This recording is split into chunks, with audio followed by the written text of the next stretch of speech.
Alhamdulillah, terima kasih banyak Ustadz Agus Sekaca, luar biasa telah memberikan pemaparan bagaimana menguatkan pilar-pilar persaudaraan tadi yang memang difokuskan bagaimana kita untuk bisa menghindari kegiatan atau perbuatan yang sebenarnya nanti bisa meruntuhkan pilar-pilar persaudaraan kita sesama Muslim yaitu dengan ghibah. Ibu Bapak sekalian, kita masih punya cukup banyak waktu untuk diskusi dan juga mungkin mendengarkan eh, insight lain atau informasi tambahan lainnya dari seluruh peserta yang telah hadir pada pagi hari ini. Kami persilakan Ibu Bapak sekalian jika ada yang ingin memberikan tambahan informasi ataupun mungkin hal-hal yang berkaitan dengan bagaimana menguatkan pilar-pilar persaudaraan sesama Muslim ini kami persilakan. Monggo, Ya, silakan. saya Pak Ustadz. Silakan. Silakan. Terima kasih Pak Ustadz. Assalamualaikum warahmatullahi wabarakatuh. Waalaikumsalam Waalaikumsalam warahmatullahi warahmatullahi wabarakatuh. Bismillahirrahmanirrahim. Pertama saya mohon maaf Pak Ustadz. Mungkin saya maksudnya kan mengungkapkan seperti tadi. Apakah ini juga gibah gitu ya Pak Ustadz ya? Jadi ini memang agak sulit karena saya termasuk yang tertua di keluarga besar Pak Ustadz. Keluarga besar saya itu sekitar 400-an Pak Ustadz. Jadi tentu dengan banyaknya besarnya keluarga besar, pasti banyak pula berbagai ragam ya sifat, karakter dan tingkah laku ya Pak Ustadz ya.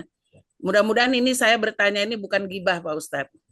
Cuma saya perlu juga karena ya saya tempat bertanya juga di keluarga besar antara lain.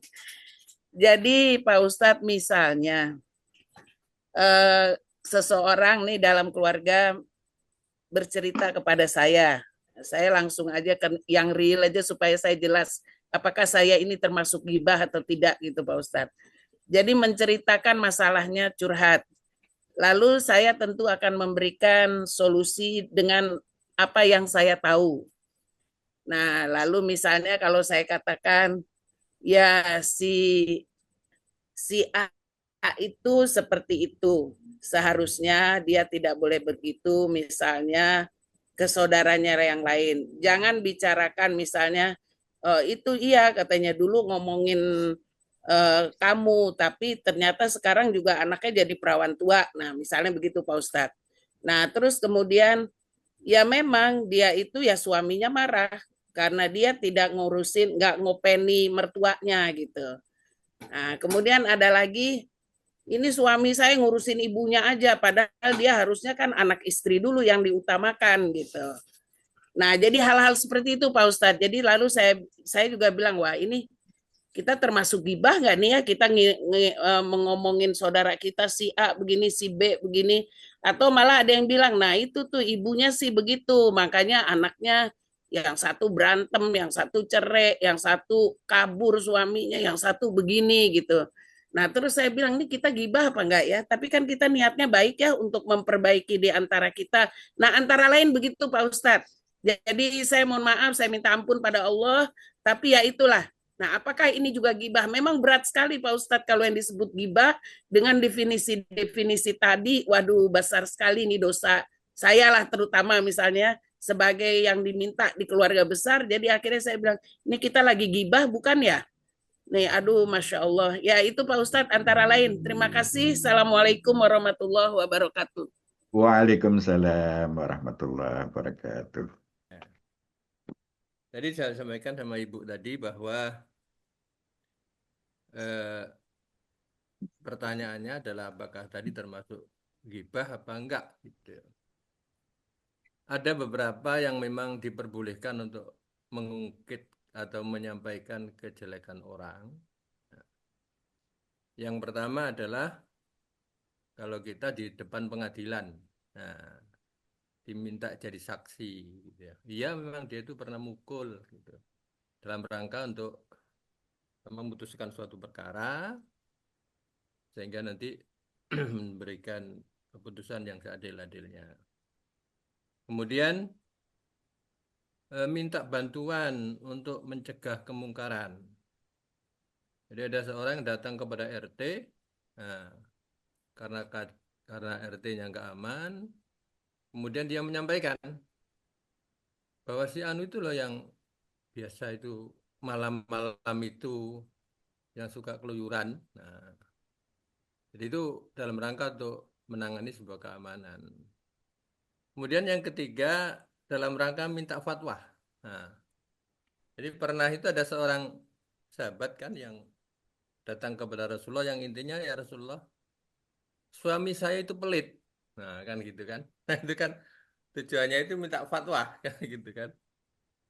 Apakah boleh saya itu mengambil ya belanja tanpa sepengetahuannya? Artinya di situ kan mengungkapkan sebuah cacat yang ada pada cacat tingkah namanya, cacat sifat yang ada pada suaminya tadi. Jadi meminta fatwa kepada orang yang memang pantas dimintai fatwa. Ada orang yang seorang suami kemudian suka mukul istri misalkan,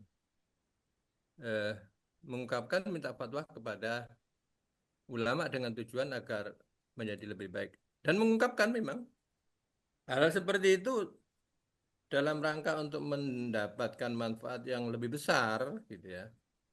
Dengan berbagai contoh tadi itu, maka ada yang memang hal seperti itu diperbolehkan. Seperti Rasulullah tadi, ada seorang istri mengungkapkan kepelitan seorang suami, gitu ya, sehingga Rasulullah memberikan ajaran, memberikan pelajaran kepada seorang istri.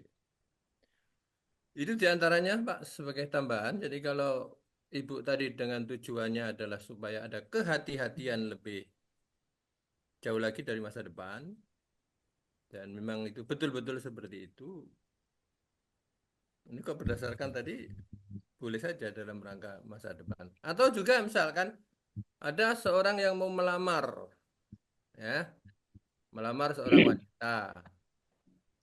Kemudian dia tanya kepada tetangganya.